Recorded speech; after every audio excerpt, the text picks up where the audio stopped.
match that just had to happen, the United States against the Soviet Union.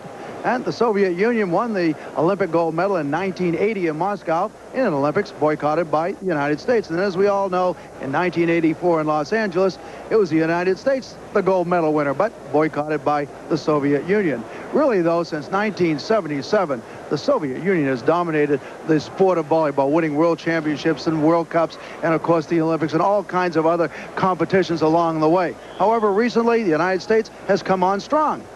This match will really help us, I can kind of understand whether or not the U.S. is going to maintain that position of excellence. Working with us today, our expert commentator on volleyball, Kirk Kilgore, former NCAA All-American from UCLA, now a coach at Pepperdine University. Kirk, we had a chance to visit with the team from the Soviet Union last night, and physically, at least, they really looked awesome. Well, Bob, they're a huge team. Historically, they've always been big. This may be their biggest team. I think it's going to be a great challenge for the United States hitters to try and get by their big block. Well, they are a lot bigger than the United States, but this is not exactly the same team as we saw in Los Angeles for the U.S. No, the U.S. has turned over some players. 4 of their veterans have retired. But the big thing is the setter, Dusty Dvorak, is not with the team. He's elected to play in Italy.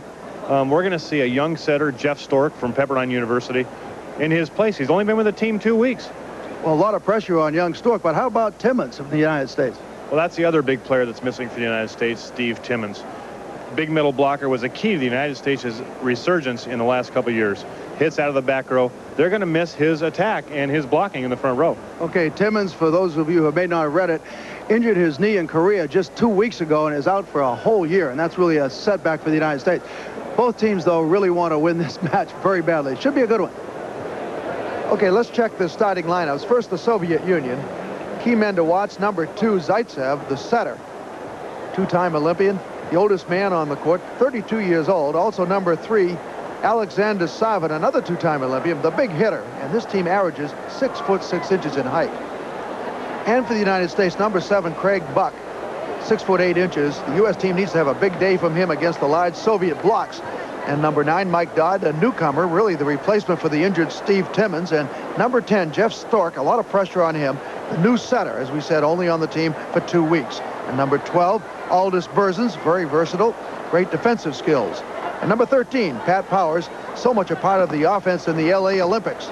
Number 15, Karch Karai, the captain, probably one of the best all-around players, a very intense player on the court. And we're looking at Coach Doug Beal, the head coach of the U.S. team. He's been with the team since 1976. And sitting next to him, assistant coach Tony Crabb, and Beal's counterpart, Soviet head coach Platonov. We're ready now for the first serve of the game. The rules of volleyball: best 3 out of 5 games to win the match. Each game you must get 15 points and win by 2 points, and you can only gain points while you're serving. Side out, the United States. Pat Powers serving. Chance for the U.S. to get the first point of the game.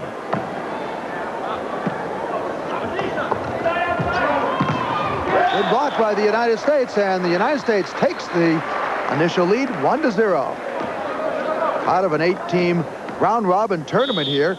Other teams: Bulgaria, China, Korea, Mexico, Poland, and of course the host Japanese. Winner to be determined on the basis of a round-robin format, with each team meeting every country once. And the U.S. block is hit out now. Side out, the Soviet Union. U.S. leading 1-0. Serving for the Soviet Union, Alexander Sapega, 26-year-old. With those serves come at you like a knuckleball. And the ball is hit out. First game now tied at 1. We're looking at Mike Dodd of the United States, newcomer to the team. And the serve is out. A little sloppy play right here at the start. Side out, the United States. Mike Dodd serving. Set by Zaitsev. Good dig by Aldis Berzins. Defensive specialist for the U.S. And that ball right on the button. 2-1 U.S. in the early goings of the best 3 out of 5 match here. Average height for the U.S. team, 6'3". Average height by the Soviet Union, 6'6". How about that height advantage? Kirk, what will that do? Well, I think the Soviets come out and they try and intimidate you by blocking the ball. And with the size they have, they're going to try and do that. And let's see if the U.S. offense can get around their block. So the U.S. would try to run a little quicker offense. Well, they really have to pass the ball well. Good play by the United States. Very nice shot by Jeff Stork, the setter. He's in the front row. He can tap that ball down with his left hand being up there. Okay, Kaczkarai, the 4-time All-American from UCLA serving. Okay, here we have coming up now to serve Oleg Smugilov of the Soviet Union. Trying to make the first game even, the U.S. leading 2-1. Here we have him with his spike serve. Well, that thing really comes out here. Kind of a bad break there. Would have been out, but Pat Powers couldn't get out of the way. And he was definitely trying to get out of the way of the ball. Here we see the jump serve. That ball's dropping very fast. Now, Powers is just trying to get out of the way. Gets him in the feet now. Bob, the back line is in play. If the ball hits the line, it is good. That one was long. Seems to me that jump serve is pretty risky. Here we had that one out, and now it's side out U.S. with Jeff Stork serving. Set by Zaitsev. Albert Dillenberg, newcomer to the team. We're looking at him right here. Really powerful. They expect him to be one of their big leaders. Doesn't sound much like a Soviet name, but his father is French. He knows very much about it. In fact, he's a big, strong player. Score tied at 2. Now 3-2 the Soviet Union. Good hit there by number 11, Sapega. And now we're looking at one of the great volleyball players of all time, Zaitsev, the setter for the Soviet Union. He really makes this offense go, doesn't he, Kirk? He does. He's been around for over 10 years, runs their offense, makes the players be able to hit without a blocker up there, as we saw then. Okay, 4-2, Soviet Union getting off to a quick start here in the first game. Best 3 out of 5.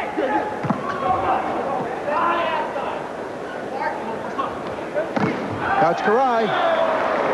Good block by the Soviet Union, and now linking that lead to 5-2. Let's take another look. See it again. There's Alexander Savin up there in the middle. The Soviets trying to intimidate you. That time it worked. Okay, Kaczkarai trying to just find an open spot. Here's the power of the Soviet Union. Good defensive play by the U.S. Okay, Soviet Union into the net as ruled by Sasaki, the referee from Japan. Side out the United States. Pat Powers serving. Good hit by Sapega. Side out the Soviet Union. And we'll be returning to Kyoto for more of the match, but as we go outside and look at the Higashiyama Mountains, which surround this city, you can see evidence of how popular this sport is in Japan. Did you know over 43 million people trust my... Versus the world in amateur boxing. Tomorrow on ABC Sports. Soviet Union serving. The United States now leading 12-11.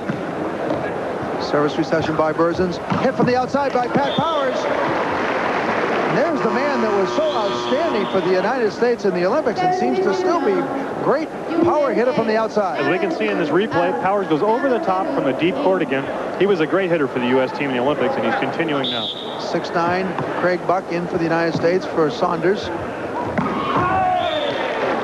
Good hit by Soviet Union. In talking to Aldous Berzins last night, he felt that one of the keys for the United States, if they're going to emerge victoriously today, would be really to do a good job digging since they're smaller. The Soviet team is very big and very strong. We saw Alexander Savin hit over the top.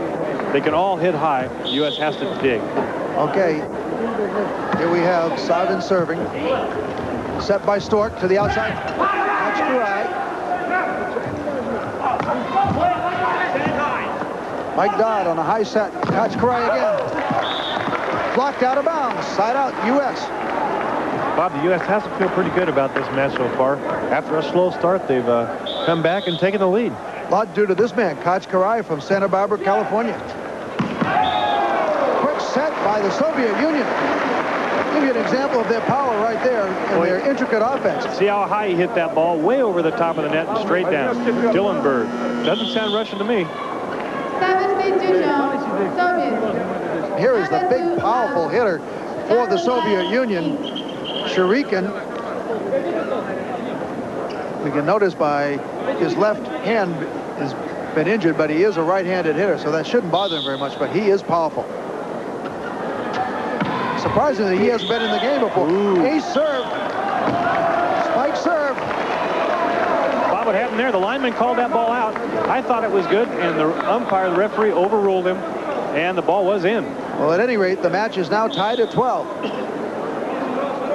Spike serve again. That really comes at you, doesn't it? Okay, side out U.S. Bob, we're going to see a lot more of that jump spike serve as the International Federation has just outlawed blocking serve. And right back in the game, Zaitsev, captain of the team, 32 years old. He's been on this Soviet Union team since 1974. What a contrast between the man who is serving right now, Jeff Stork, who's only been on the U.S. team for 2 weeks.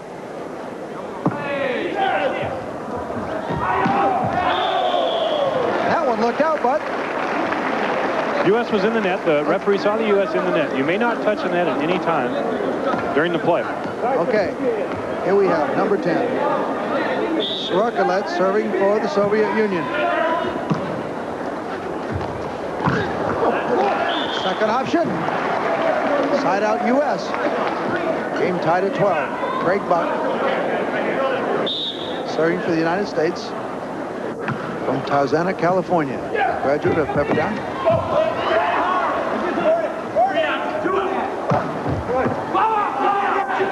Zaitsev setting from the backcourt.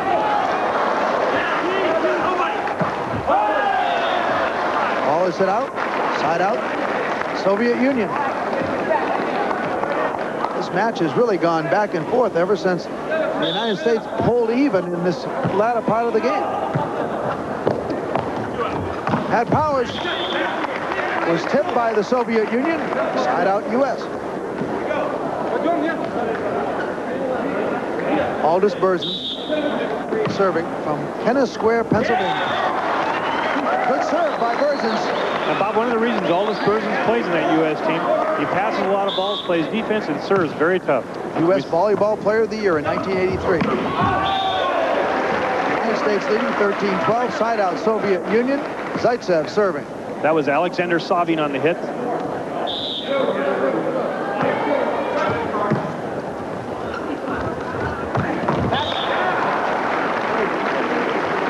Good hit by Kaj Karai. Let's see a replay. There's a set outside the Karai. That's the first time Karai got the set where he wanted it, put it between the blockers. Coach Doug Beal feels that Kaj Karai in this tournament so far has been playing better than ever before. Feels that perhaps he's taken up a little of the slack because they've lost Dusty Dvorak and Steve Timmons because of his knee injury 2 weeks ago in South Korea. Side out, Soviet Union, they trail 13-12. And fake to the middle, outside to Kaj Karai. Good hit by Karai. What a leader for this U.S. team, who in his senior year in 1982, along with John Elway and 3 others, won the NCAA Award for Athletic and Academic Achievement. Serving now for the United States, 27-year-old Mike Dodd from Manhattan Beach.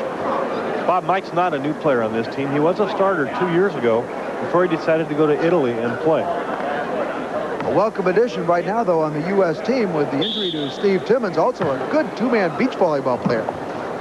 Set by Zaitsev, fake to the corner. Good save by Aldous Berzins. The United States now, game point, leading 14-12. And Bob, Pat Powers is really doing the job he has to do, putting those deep balls away and hitting the ball. A lot of people felt that they didn't have the depth to be able to stay with this team. And they've won the first game. The United States wins the first game, best 3 out of 5 for the match, 15-12. Okay, the very powerful team from the Soviet Union, I guess somewhat surprised by the team from the United States as they get off to an outstanding first game. We'll be back later with the U.S. versus the USSR volleyball match.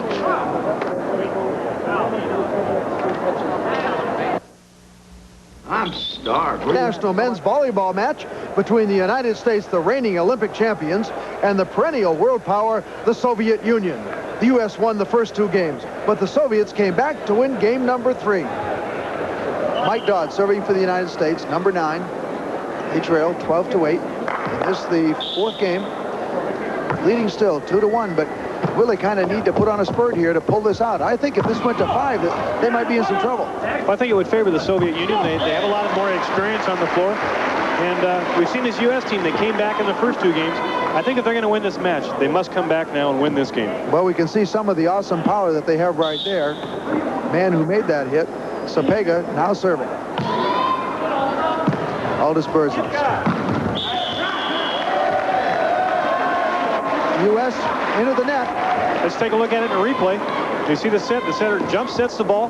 Buck's up there. He follows through with his hand and just catches it with his finger after hitting it. Okay. Soviet Union leading 13-8. Set by Ludi's. Ball hit out. Now it's game point, 14-8. 1 point away from tying this match at 2 games each. I think we're seeing Ricky Ludi's here setting for the U.S. team. He and Craig Buck have not connected on the last 2 plays. Aldous Berzins receiving the serve. Saunders. Point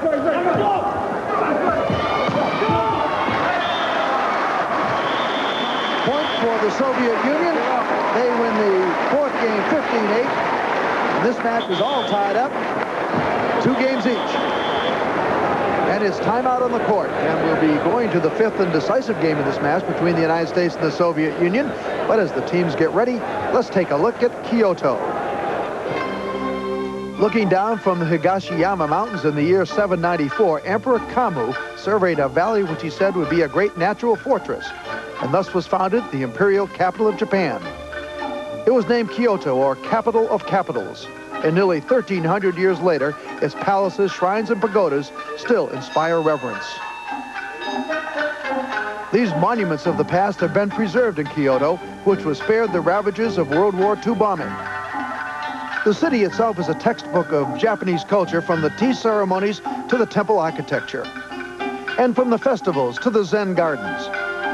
While her 1.4 million citizens respect and honor her proud heritage in many facets of everyday life, the younger generation symbolizes her commitment to the future.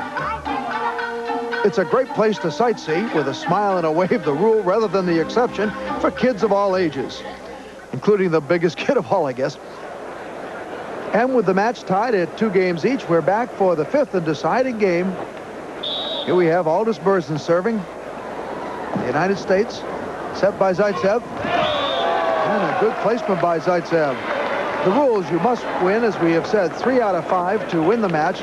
Each game, 15 points. You have to win by 2 points, and you can only gain points while you're serving. Soviet Union serving. The United States won the first 2 games, 15-12, 15-13, but the Soviet Union really came back strong to win the 3rd 15-8 and the 4th 15-8. All right, it's side out, the United States. Mike Dodge serving, graduate of San Diego State. Working with me, Kirk Kilgore. Kirk, it looks as though the Soviet Union, with their tremendous power and probably more depth than the U.S. team has really come back strong, obviously. But what's this going to mean for the U.S. team? Well, I think the U.S. team has to do 2 things. They have to receive serves so Jeff Stork can set the ball to their offense.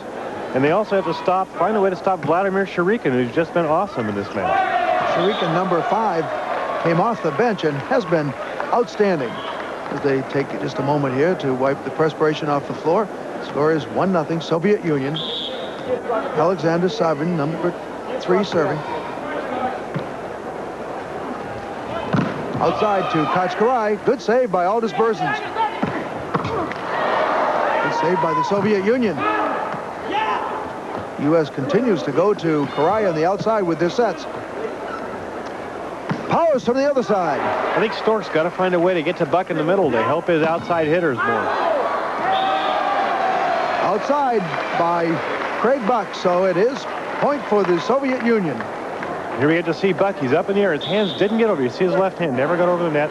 He blocked the ball deep because of that. Savin serving for the Soviet Union. They lead 2-0. Good save by the Soviet Union.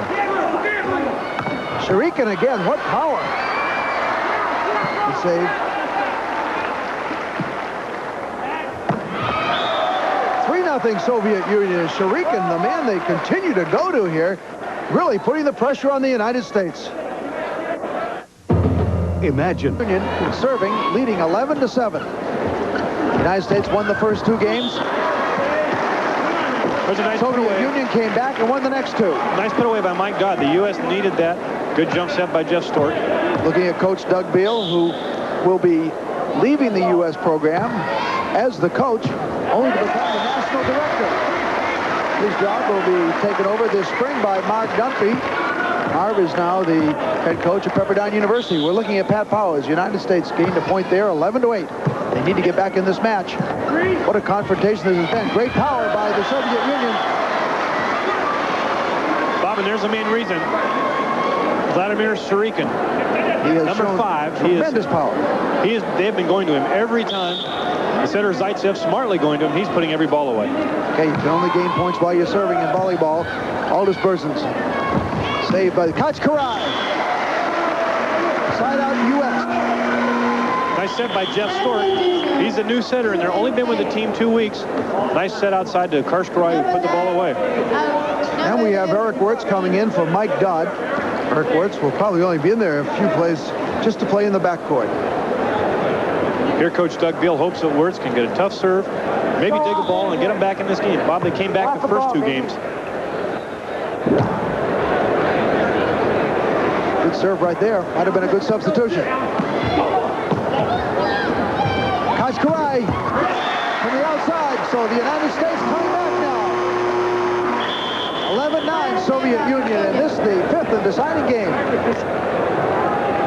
Внимание, оно ушло, тяжело. Timeout, Soviet Union. Кречка напрямую сливаем. You can hear the words of Coach Platonov. Interesting that both Coach Platonov and Coach Beal of the United States are very good friends and spend a lot of time talking over volleyball. As a matter of fact, both teams are very friendly. The teams are very friendly. They get along together. You know, this is an important match for the Soviets. They missed the Olympic Games. They felt they should have been in the gold medal match. I'm not so sure it's as important for the U.S., but they want to win, and they want to prove that they are the best team in the world, even without 2 of their best players. I'm sure they want to win. There have been some big changes on both teams for that matter, but I would say more particularly with the United States. Dusty Dvorak, the setter in Los Angeles, who did such a great job, is now playing in Italy in a league there. And Steve Timmons, the big hit in the United States, as the United States gets another point, 11-10. We were mentioning Steve Timmons 2 weeks ago in South Korea, blew his knee out and will be lost to the team for 1 whole year. That's a tough break for them, and has really hurt them. The U.S. a chance to get even. Good heads-up play by Soviet Union, finding the open court, side out. That was 11-10. Alexander Savin. He's been with the team since early 70s, and you can see his smart over the top. Off-speed play right down the middle of the court. Nobody there. You might say that Mike Dodd is replacing Steve Timmons in the USA lineup. He's done a nice job today, Bob. Okay, serving. Alexander Savin of the Soviet Union. Important that the U.S. not let the Soviet Union get points here. Set by U.S. Good power from the outside. Good save by the United States. Kachkarai coming on strong now. Kachkarai starting to look like he did in the first 2 games. And if the U.S. is going to have a chance to win, he's going to have some good hitting from the outside. U.S. trailing 11-10 in this, the 5th and deciding game. We'll be back with the conclusion. Good save by the Soviet Union. Set by the United States. Tipped off the U.S. player. Side out, Soviet Union. It was a nice play by the Soviets. It looked like Craig Buck was wide open in the middle. All of a sudden, their block got the ball. Their defense got it back, and they sided out.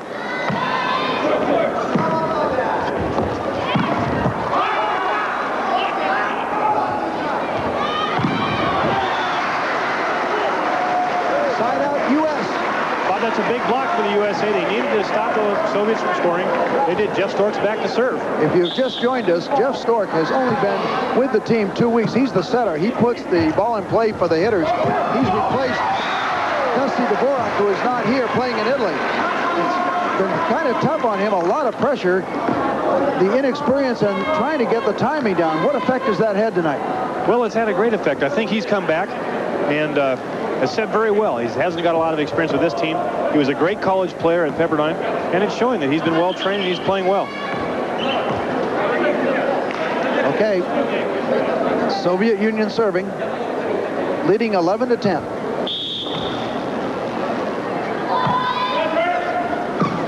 Aldous Berzins. Outside hit by Powers. He was a little weak during the final 2 games here, but outstanding in the beginning, and also was great hitting in the Olympics, as we might remember. Well, Pat Powers is one of those players that's on and off, a very strong player. He's been playing great since before the Olympics. We need him now. The United States needs him now to win this match. Okay, Craig Buck serving. U.S. a chance to pull even here. There's the power, though, of the Soviet Union. They've been really coming on strong with that these past two games. Albert Dillenberg there, a newcomer to the team. Only 23 years of age, and they feel very high on him. Jeff Floyd serving. Good block by the Soviet Union, now leading 12-10. Bob, that hurts tremendously. That's the setter for the Soviets, Zaitsev, blocking the big Pat Powers, USA's main outside hitter. Receiving serve, Karai. Out! Final game here. Soviet Union leading 12-10. Very important point here. The U.S. cannot let the Soviet Union get ahead now any more than they are. Dillenberg. Saved by Karai. Zaitsev setting to the outside, and there's the power. The man who has been so strong here today, Vladimir Shurikin of the Soviet Union, 6'7", and he is strong, and the United States calls timeout. Let's listen to Coach Doug Beal. When you back way off the net, then you're not going to get there. Okay, and you're still broad jumping to try to get there. You've got to be right there. Peeps. Real flat into the deep cross-court corner. The angle, they're doing a nice job of digging the angle. All right, flat into that.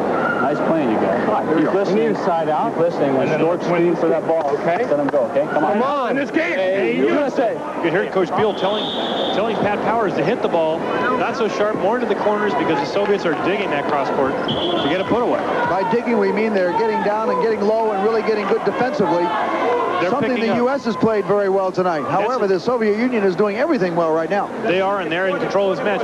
The USA, it's imperative they get a side out here to stay in this match. Dillenberg serving for the Soviet Union.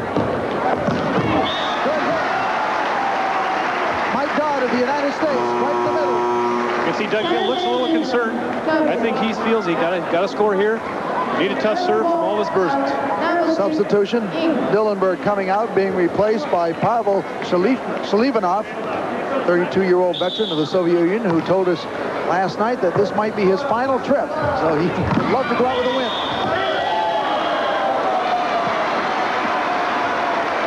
That's a bad break, Bob. The U.S. blockers were called netting. They had a dig. They have to recover from that. Sometimes it can just destroy them. 13-10, Soviet Union, and serving.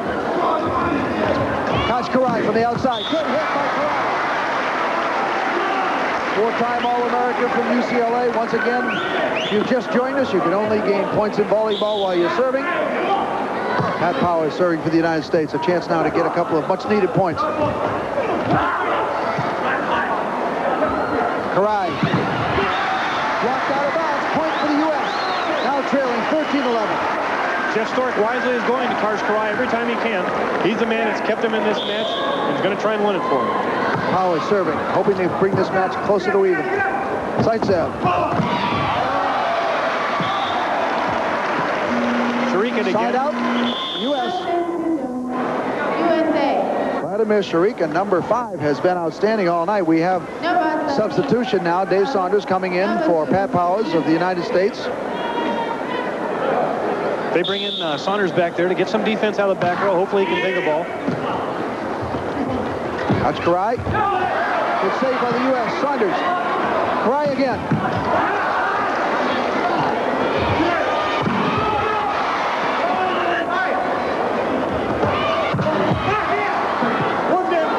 Set by Zaitsev. There's the power once again of the Soviet Union.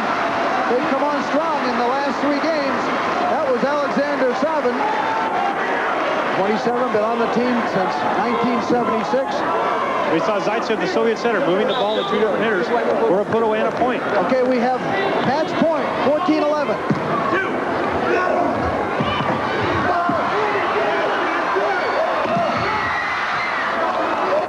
Zaitsev sets. Saved by the U.S.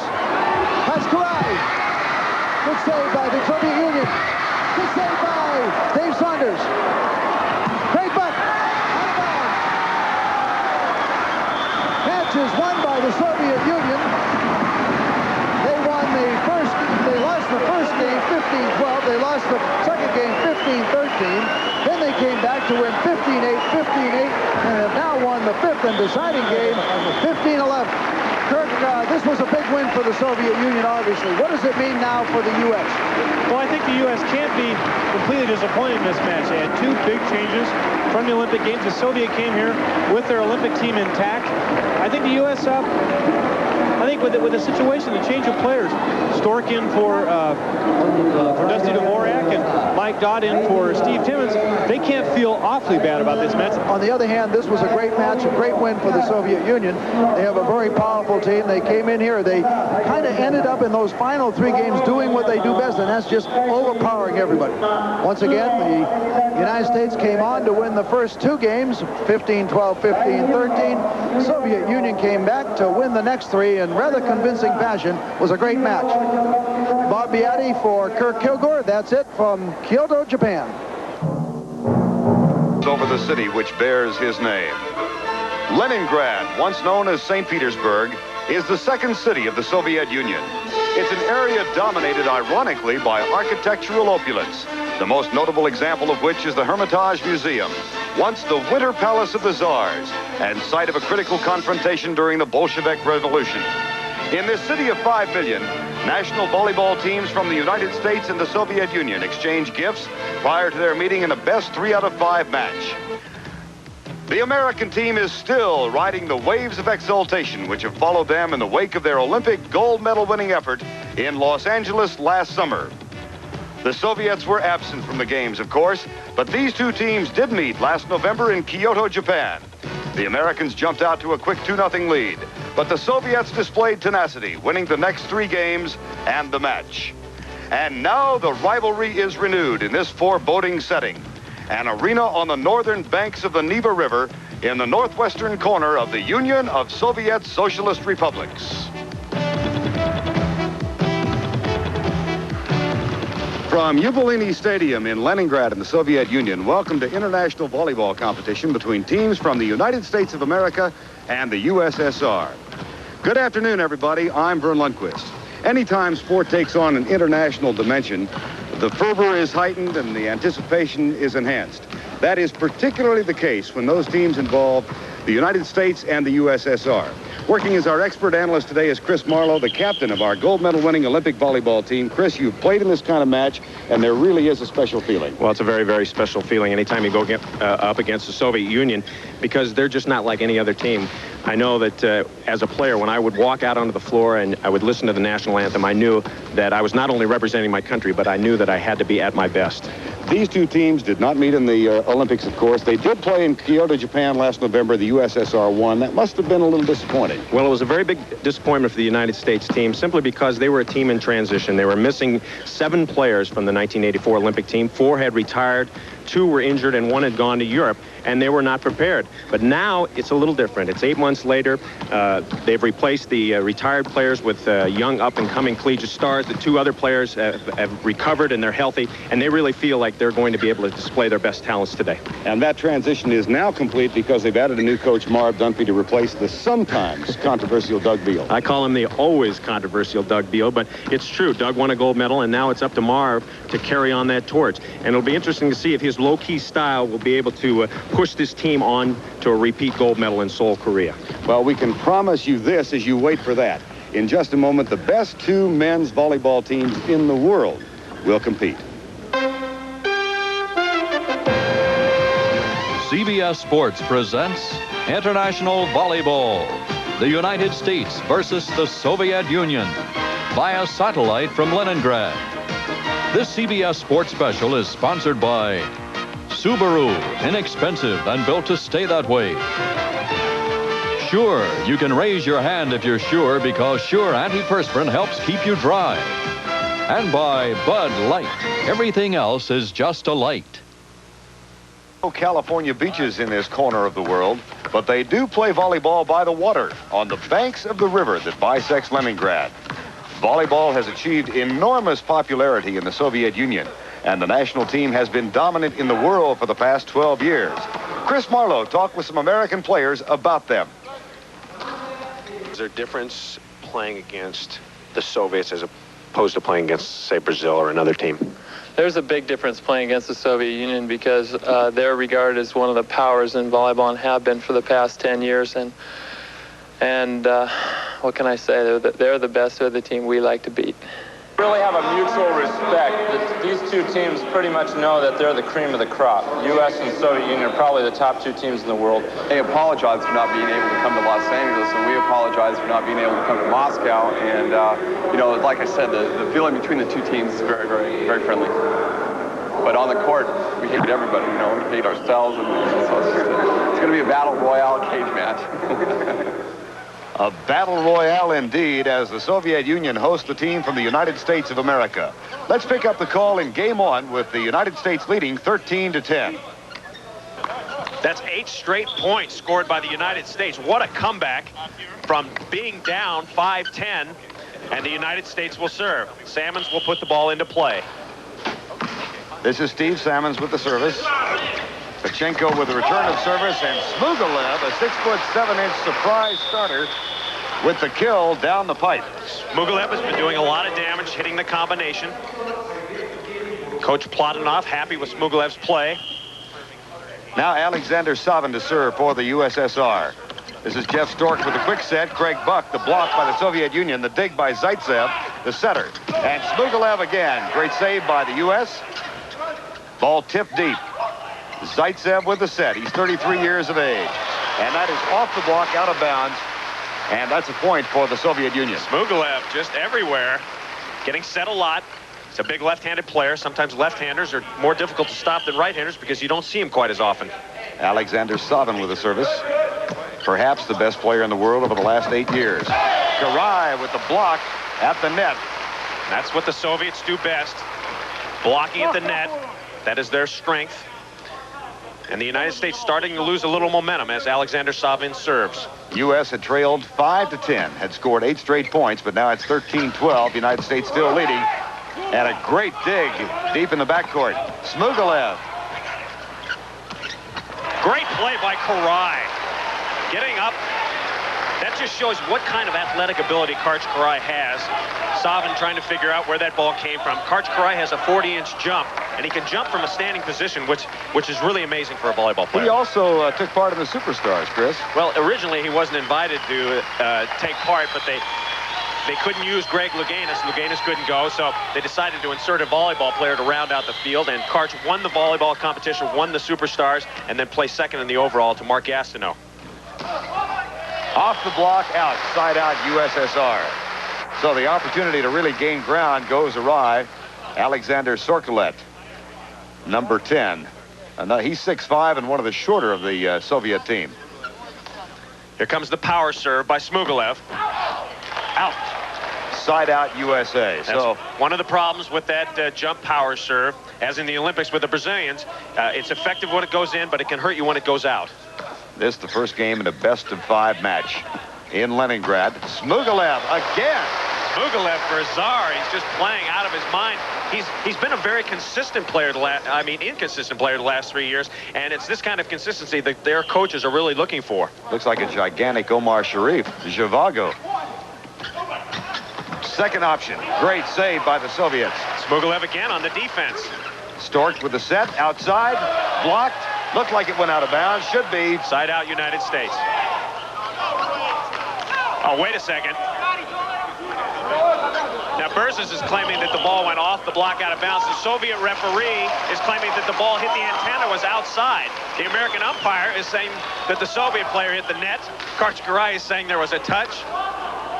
Marv Dunphy can't believe it. This is the kind of argument you sometimes get in international volleyball. Okay, Stork sets the ball over his head. Berzens goes up, hits the ball into the block and out of bounds. Should be side out United States. But it's not. And as a result, the Soviet Union serving. Stork with a set. Long, Pat Powers tried to kill down the pipe and it went way out. That's the kind of call that can sometimes bother your momentum. Powers hitting the ball out of bounds. And a good call by Marv Dunphy to get to a timeout to settle down the team. Can that kind of call linger now, Chris? Well, you expect when you're a player that you will get some unfavorable calls when you go to other countries. And sometimes when you come into the huddle, you're talking about, hey, that guy is working us over, he's cheating.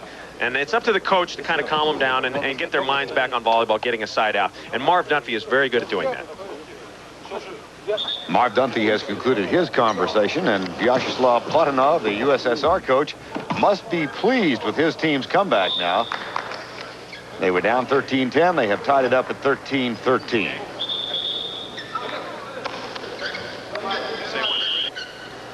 Alexander Sorkolet to serve.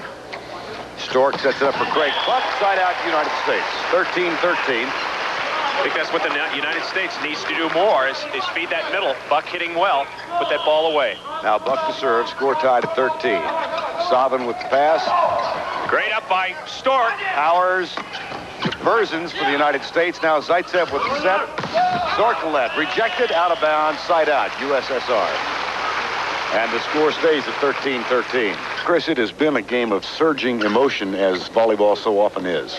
Well, I think the Soviets came out very fired up at the start of this game, and they got a big lead. The United States came back, and you're right, it's been going back and forth. Dillenberg serving for the Soviet Union. Here's Pat Powers. Stuff block. Right in the middle by Yuri Pachenko, number 1, and Zaitsev had some help. That's exactly what the Soviets like to do. They're all big. They average 6'7" in height, and that is their meat, stuffing that ball down and getting points. 14-13, Soviet Union leads the American team. Here's Steve Salmons. Nice diving save by Zaitsev. The ball's still in play. Stork with the set. Back set. Great play by Bersons, putting that ball down cross court, keeping the United States alive. Now Bersons will serve. They're down by 1. Platonov still pleased. Dunphy concerned. Aldous Bersons serving. 14-13. USSR leads. Zaitsev. Right off the arm of Craig Buck. The kill from Yuri Pachenko. And it's side out USSR. Pachenko carrying a big load, number 1. He's a big guy, and his job is the quick set, to hammer down those quick sets. Now 33-year-old Zaitsev to serve for the Soviets. Back set, Powers. Great dig in the backcourt by Sorkolet. Pachenko. And that's it. Game 1 goes to the Soviet Union. 15-13. A nice comeback by the Soviets.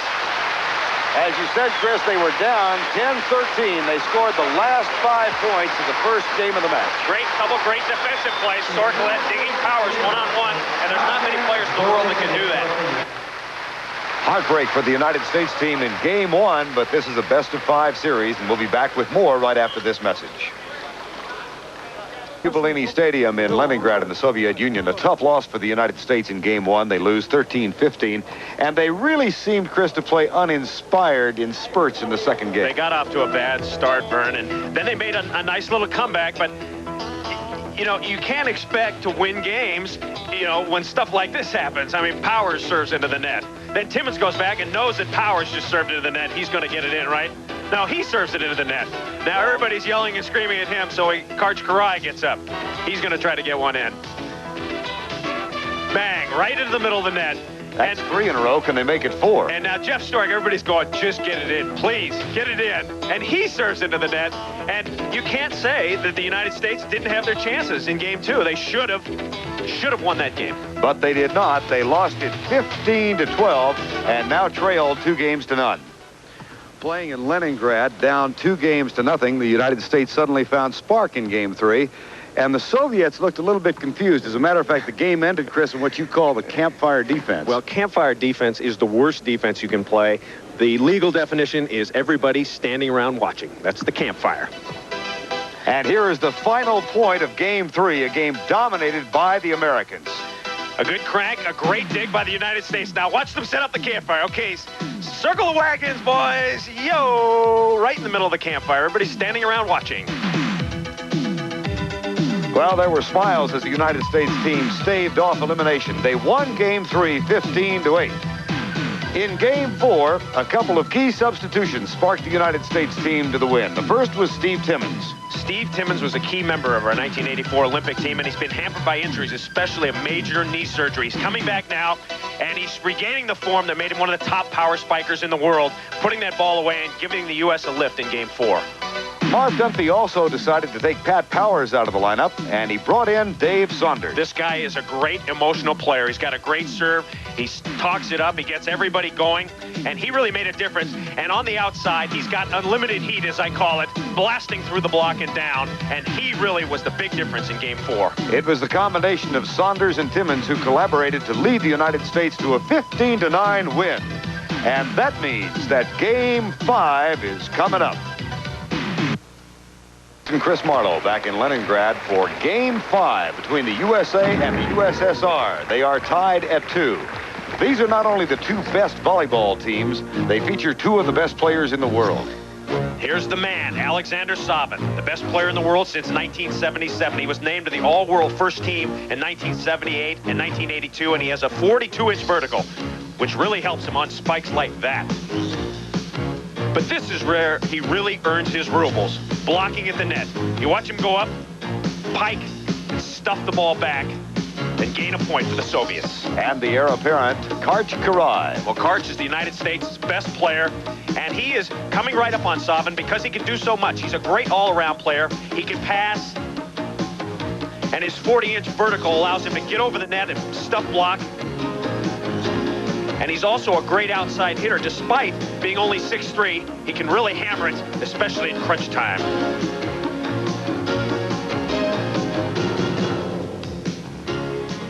Now the American team, 8,000 miles from home, tied at 2 against the Soviets.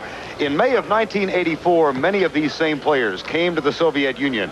They defeated this Soviet Union team in 4 straight matches, and that really gave them the impetus going into the Olympic Games. The referee, Viktor Kuleshov, has been a factor in this match.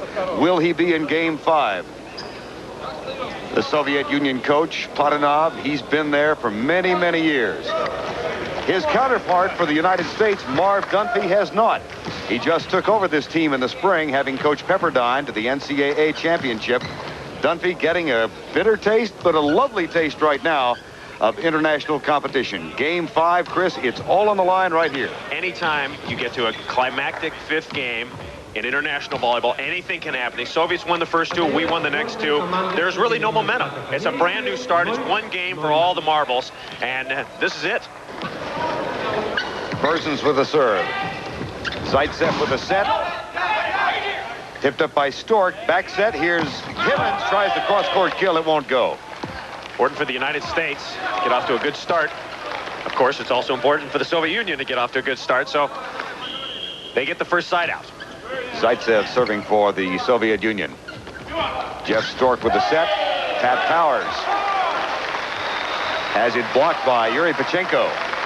Now, they're going to need Powers to have a big 5th game. They took him out in Game 4, replaced him with Saunders. A gutsy move by Saunders as the Soviets serve into the net. A gutsy move by Marv Dunphy to put Saunders back on the bench and put Powers back in. They're counting on him. Powers to serve for the United States. 1-0 Soviet Union. Smugalev, diving attempt, a diving save.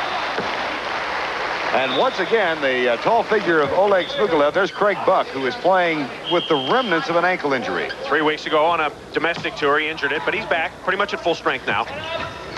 Berzins digs it out. Ball kept in play. Zaitsev with a set, cross court. Nice dig deep. Recovery off the net. Berzins tries the dink. Ball still kept in play by the Soviets. Great rally. Nice dig by Karch. Going to Berzins once more. Here's Buck. Off the block.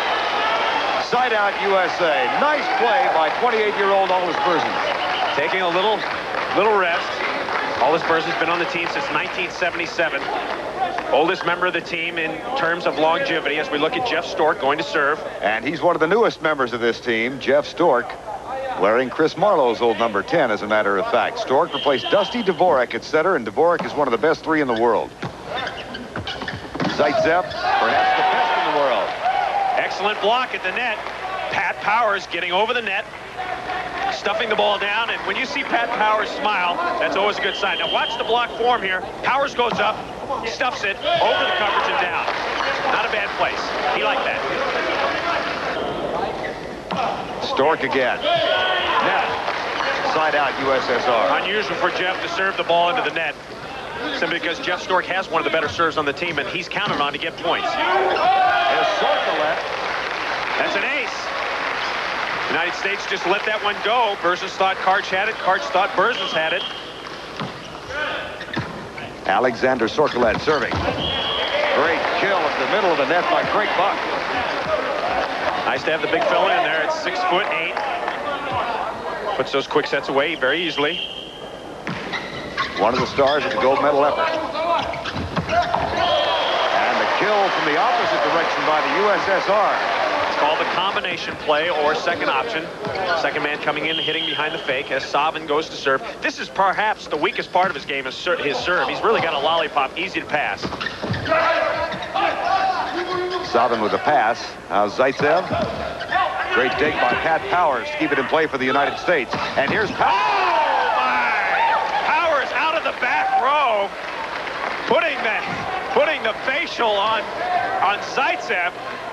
Karch all the way across the court. Watch Powers coming out behind the 10-foot line. Unloads Zaitsev. Oh, that is called the facial disgracial. Right in the mug. Watch Powers administered by Powers, accepted by Zaitsev. Right in the face. He just went from 33 years of age to 36 in a quick hurry. That can rearrange your dental plates. Great play by Pat Powers. That's the kind of play that can really get the United States fired up. Alexander Sorkolet, number 10. We are tied at 2, Game 5, best-of-5 series. Almost shanked by Smugalev of the Soviet Union. A lot of indecision on the Soviets. Smugalev having to bump it over. Now Buck gets ready for the quick set from Stork. They'll try it again, and Stork will take it from the left-handed position. Well, that's one of the big advantages that Jeff Stork has. He's 6'5", he's left-handed, and when the ball is set up to the net like that, he has the option to hit. And anytime you have a left-handed setter, it's worth 2 or 3 points a game. Here's a rather poor return of service by Smugalev again. Kept in play by Stork of the United States. Buck with a back set. Look at Berzins hitting. Now, that's one thing you don't get a lot from Berzins. He's known as a defensive specialist. He's a passer. And when he hits, that's just gravy. United States now leading 4-2. There's the answer. Nice kill in the middle. That's Dillenberg, Albert Dillenberg, number 4, one of their young bucks. The United States doing a good job of serving Smugalev, who's not a great pass receiver. Here he comes with a jump power serve. Oh, what a big shot. What a great maneuver by Craig Buck.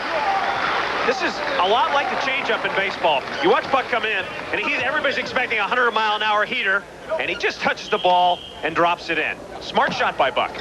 Side out, USA. Americans lead this best-of-5 series 4-2. Best-of-5 Oh, game. my God, that's something you never see. Alexander A.Savina.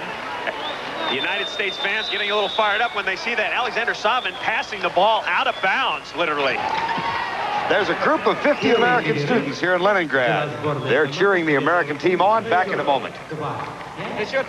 We're back in Leningrad, where the United States team leads the Soviet Union 5-2 in this decisive 5th game of the match. Before the timeout, you saw a great play by Pat Powers. Powers coming from the backcourt, leaping from behind the 10-foot line, killing the ball over an 8-foot net into the faces of Vyacheslav Zaitsev. Now, that was not a planned play, but it is a part of the American arsenal. Here's Chris Marlowe with more. One of the big reasons the United States won the gold medal in Los Angeles in 1984 was their excellence at spiking from behind the 10-foot line.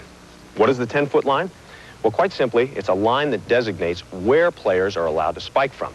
For example, when the ball is put into play, if you're one of the 3 players that is in the front row, you're allowed to spike anywhere on the floor. But if you're one of the players in the back row behind this line, you can only spike at the net if you take off behind the 10-foot line, which is quite an athletic feat.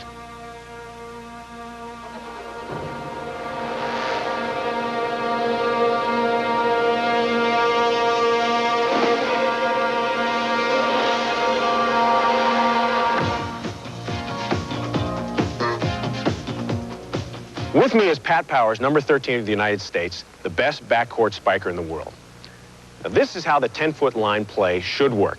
Pat backs up into the backcourt, and as the ball is put into play, he starts to circle out to the right side. The ball is passed up to the net, to Jeff Stork, the setter or quarterback of the team, and his two primary attackers, Steve Sammons and Karch Karai, fake their spikes to the left side, thus drawing the block over there, and hopefully freeing Pat Powers behind Stork to put the ball away from the 10-foot line. Now, let's take a look at how this works at full speed.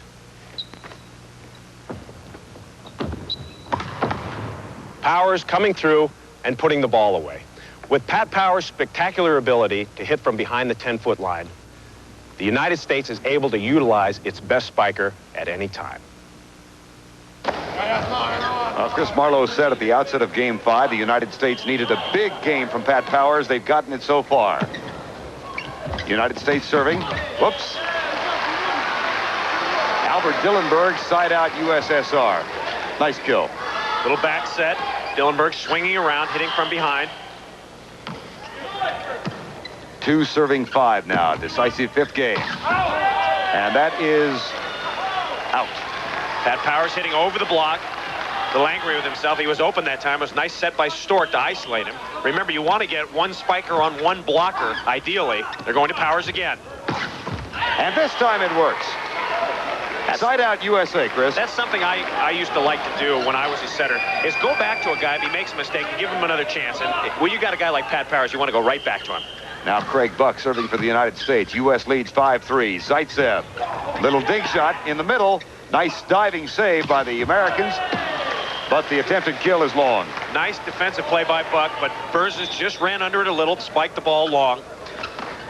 It's one thing Marv Dunphy has been working on. He calls it the big guys play defense. He's working on the big guys to try to get them to play a little better defense and see if he can improve the United States by inches now because they're so good.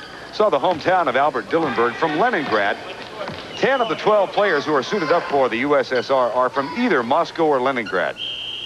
So out of a country with 10 time zones, they've found the nucleus of their volleyball team in those two cities. A great kill on the right side by Aldis Berzins. Aldis Berzins getting a lot of work here, get a lot of hitting practice, and not known as one of the great spikers on the team is coming through. Interesting major at Ohio State. He was an astronomy major, and he's the only non-Californian on the team. Had the greatest match of his life in the final match against Brazil in the 1984 Olympics. Started the match off with 3 stuff blocks, and you don't see Berzins block a lot, but that seemed to ignite the team, and we just rolled over the Brazilians. Chris, he's only 6'2". He's the smallest of the American starting 6. Ball shanked over. Timmons puts it away. Out of bounds. Point the Americans. Side out for the Soviets, restoring a little order. Panchenko, number 1.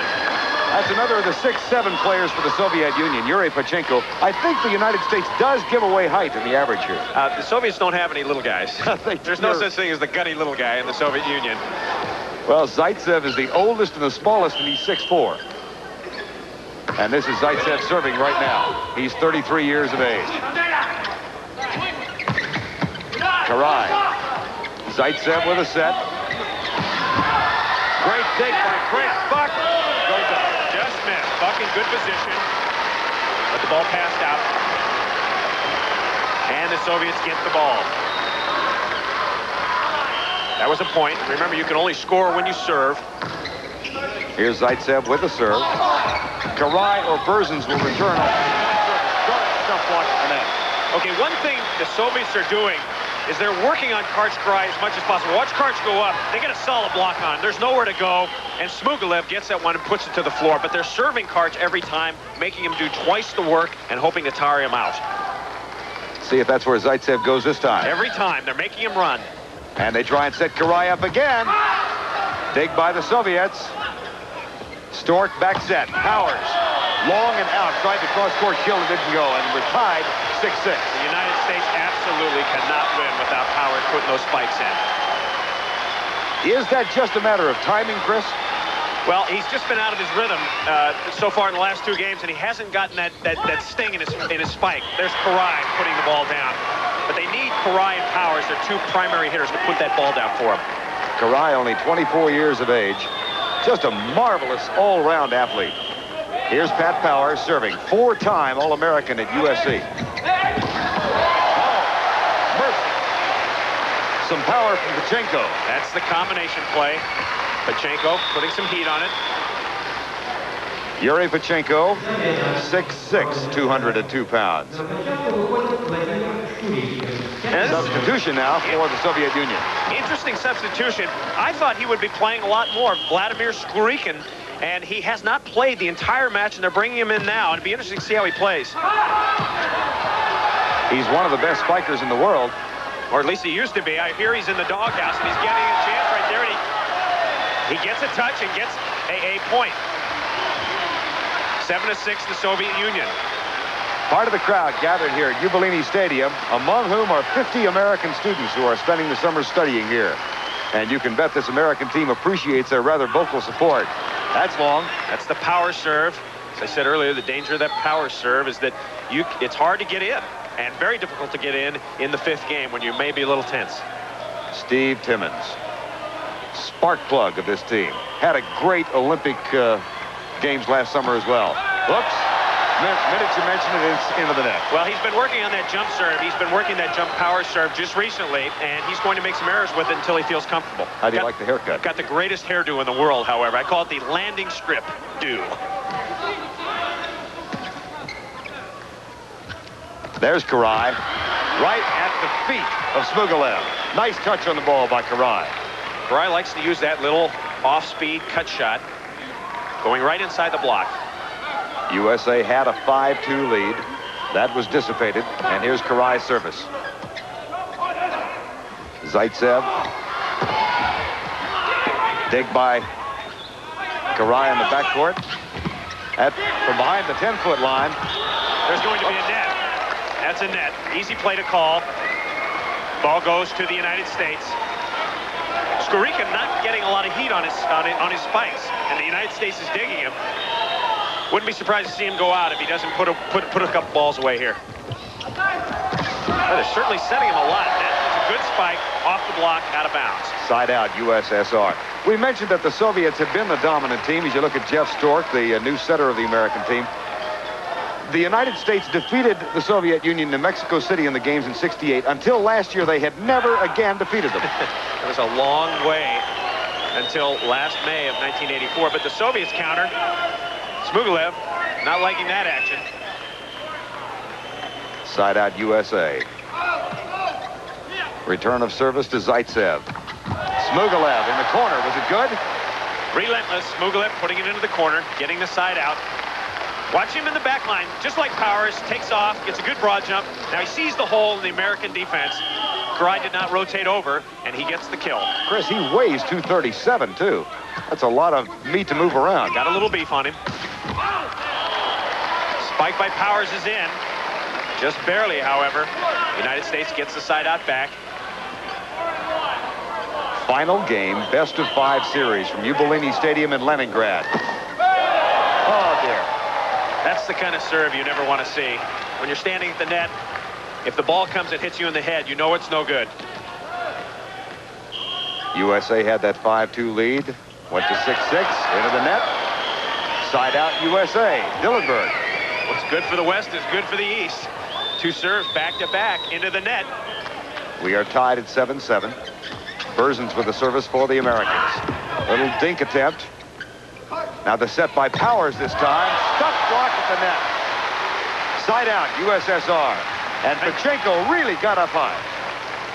Block is very tightly formed here. Watch them go up, swing block, and stuff it to the floor. Not much the United States can do about that. And what the United States needs to do to counteract that is set the middle more. Work Buck and Timmons and free Karch Karai one-on-one on the outside. That's what Karai needs. Soviet serving. 7-7 game. Ball still in play, and the kill cross court made. The Soviet Union has now taken an 8-7 lead. In game 5, at the 8th point, the teams will change sides. So the 5-2 American lead has gone by the wayside. The Soviets lead with timeout on the court. Back in Leningrad with the Soviet Union leading the United States 8-7. Game 5, we come to you via satellite from Jubileyny Stadium. Yuri Pachenko serving for the USSR. Timmons with the kill. Steve Timmons. A great story for the United States. He was cut from the team in 1982, going to the World Championships. He walked outside, and he got to get into his car to drive home. All his luggage was stolen. His car was broken into, and he said to me, visibly distraught, "This is never going to happen to me again." He went on a weightlifting program, and within 1 year, he was one of the best players in the world. Off the head, the Soviets keep it in play. 8-7, Soviets lead. Karai. Karch Karai, number 15. Karch very effective when he's one-on-one. And a lot of that set up by Buck and Timmons going hard in the middle and drawing that middle blocker away. The United States will serve with the score now tied at 8. Zaitsev with the set. Smugalev at left-handed kill. Buck with a back set for the American team. Off the block and out of bounds. Another good kill for Karai, hitting high off the block. He was hitting a little low before and they were stuffing him, but he hits high off Savin, out of bounds, point, United States. Interesting contrast. Alexander Savin perhaps fading as a superstar and Karai coming on. Well, certainly in this game, Karai has outplayed him, but don't count Savin out. He always comes through in the clutch also. So does Smugalev, it appears, Chris. They're really going to him a lot. They count on him a lot like the United States is counting on Karai and Powers, and they're going to him, and he's producing. Oleg Smugalev has been a key factor in this game. Now Alexander Savin at the age of 28. Well, my gracious. That is totally unexpected from him. He looks a little tired to me. And perhaps he laid out a month with a back injury. Perhaps he's not in as good a shape as he should be. Side out USA. Zaitsev. That ball's out. Skorikin. Well, now the Americans are claiming it clearly was across the line. Yeah, but the Americans don't count in this situation. The referee calling it over to the Soviets. There's a yellow warning to the American team. If he gives them a red, he could assess a point. Skorikin goes up on the outside, hits the ball, and it looks to be out. Although you never can tell. Been some questionable refereeing. These guys may not have invented the word homer, but they certainly know how to define it. But there perhaps is some justice left here in Leningrad as Smugalev serves into the net. So it's side out USA. He has a conscience. Score tied at 8. Final game of the match. Smugalev, nice dig in the backcourt by Karai. Buck with a back set. Berzins. Dig by Pachenko. And what he didn't realize that the big fella Buck was just waiting for him. Okay, take a look. The ball comes up, and he goes, "Hey, I'm going to play one. I'm just going to stuff this down." But the tall wall was right there, Craig Buck, to stuff that ball down. Craig is the tallest of the Americans at 6'8". Now Jeff Stork played for Marv Dunphy at Pepperdine. Cross-court kill, side out. Shuriken, you were told before the match that his coach is trying to stimulate him. He's obviously in the doghouse. Well, he just hasn't played that much, and it's interesting that they don't start him, and now they put him in the climactic 5th game, as we see a substitution coming in for the Soviet Union. Ivanov, number 12, 6'9", the tallest of the Soviets. Get a little blocking in the front line. Skorikin will serve. Buck in the middle. Really coming on here. Jeff Stork doing a great job of mixing it up, and he's only had really 1 year of experience, and when he gets 3 or 4 years of playing with the national team, he could develop into one of the best setters in the world. Got the talent. Nice dig by Stork. Now go to Berzins again. Covered off the net. Still in play. Great dig by Zaitsev of the Soviet Union. And what a rally we've got going now. These are the kind of rallies you want to win. Berzins puts it down. Great spike by Berzins. Cross court, ending the rally. These long rallies are worth 2 points. The ball's popped off the block. Nice recovery. 2 good plays by Stork. Now here comes the shortest guy on either side. Berzins goes up and cranks it cross court. Point USA. That has given the Americans an 11-8 lead. Zaitsev tries to dink it across the net, covers it out of the net. And from the backcourt, that's Skorikin out of bounds. Another point to the United States. United States turning it on here. Karch whooping it up. Jeff Stork whooping it up. And timeout has been called. U.S. has 2 left. Soviet Union is out of timeouts, and the United States leads 12-8. Soviet Union 12-8 in this decisive 5th game here in Leningrad. Vyacheslav Platonov, the longtime coach of the Soviet Union. He's been here before. Marv Dunphy has not. Dunphy is the new American coach facing Platonov for the first time. He talked about it with Chris Marlowe. Again, I can't speak for the fall because I wasn't involved, but I know the new players have responded very well. We got Cuba 4 straight, swept them for maybe the first time ever. Bulgaria 3 in a row, Korea twice, Japan once, and I just have to knock on wood. I just got to look ahead. I can't look back because I wasn't there, but our new young guys have done a real nice job. Is there a sense of anticipation going to the Soviet Union? Do you get a chance to maybe prove that we do have the, quote, best all-around team in the world? Well, I don't think any one match is going to prove anything. I think it's over time, and I think over time that will decide who is the best and who is maybe second best or third best. And I think on a given night, you know, we could jump up and beat them, and maybe on a given night they could beat us. And that one match is not going to make the 12-year history of the Soviets dominating the world. We can't just say, hey, we're the best forever because we win one match. But we're there. We're amongst the best, and I perceive us as being the best, and I plan on winning every match. Well, they've certainly shown that tenacity today. Craig Buck serving for the United States. Good dig in the backcourt by Karai. U.S. leads 12-8. Buck hits it off Smugalev, and that's another point. Buck in the United States really turning it on, putting it to the Soviets now. The ball set up by Stork, and Buck just languishing in the back row, not known for his back row spike. Right at Smugalev. Shankarama right out of bounds. Point USA. Well, Smugalev has been such a factor in this game offensively, but he has shown some deficiencies on the defense. Not exactly a defensive wizard. And that's good for the United States as Buck goes to serve. 13-8, United States leads. Zaitsev with the set. Nice dig by Stork to save it for the U.S. Outserved. And a diving save by Stork. Set by Timmons. That's Smugalev in the backcourt. Point U.S. Unbelievable block. Savin on his wallet. Berzins, Powers, and Timmons applying the roof. This is a trio that really got high. This is called the heavy roof with an extended awning.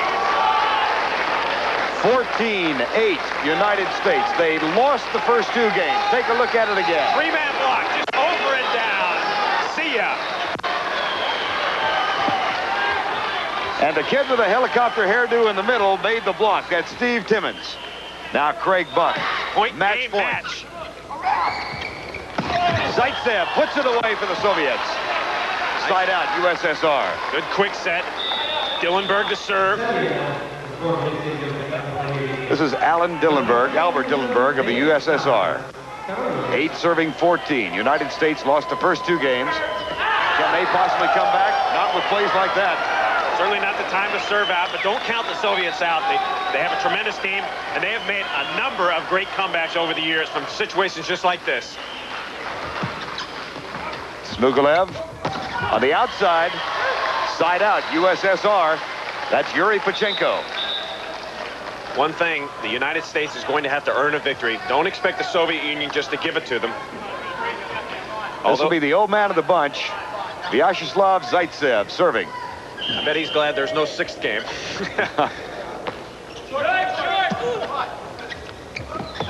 Little dink. Timmons just dinking it down. Expecting the heat, they got the off-speed shot. Zaitsev looking very, very tired right now. Watch, Timmons goes up, right in the middle. Right over Savin and down. No way to get that ball up. Now Pat Powers for the match. Smugalev with the return of service. Side out, USSR again. This is what they do so well under pressure. They've played so long together. They're such a great team, and they continue to put the ball away. Karch Karai. I think he thinks his team has got it, but it's not in the bag yet. Substitution now for the Soviets. All right, coming into the game. That's number 6. He's going to serve and play the back row. Sergei Gribov from Leningrad. 6'5", 26-year-older. Berzins with a return of service. The spike, the kill. Karai once more. A I'll tell you why it's never in the bag, Vern. We had a 12-5 lead with a chance to place in the top 4 at the World Championships, and Bulgaria came back and scored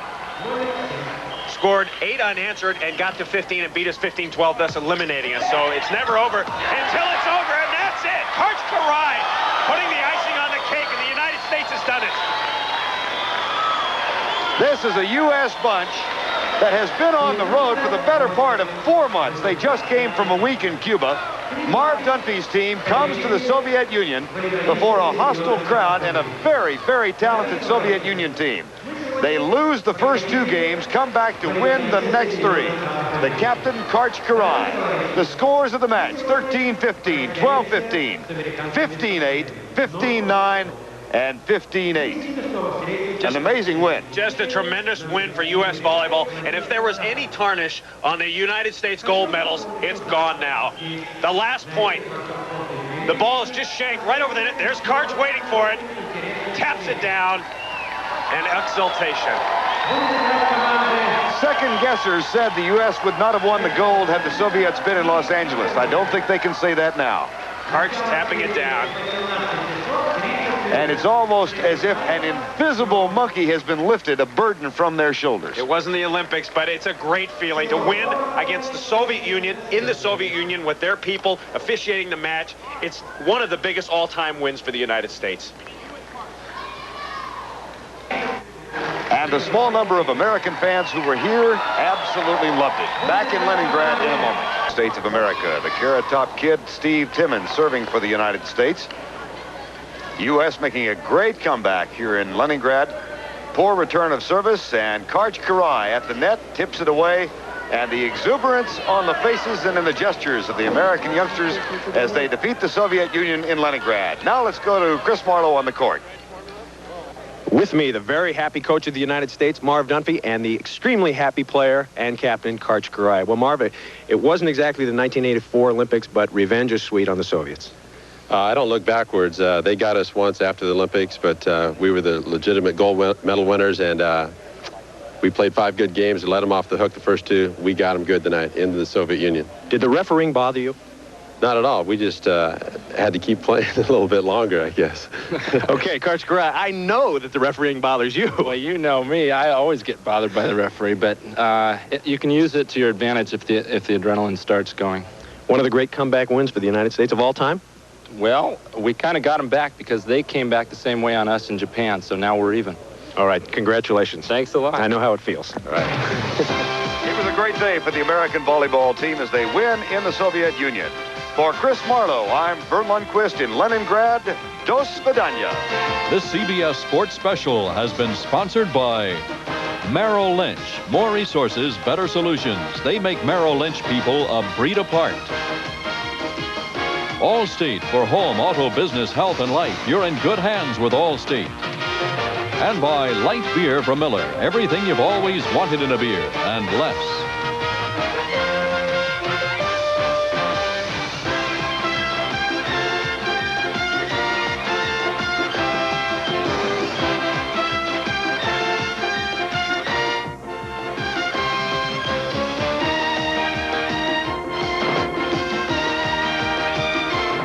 Coming up next, John Tesh takes a kid.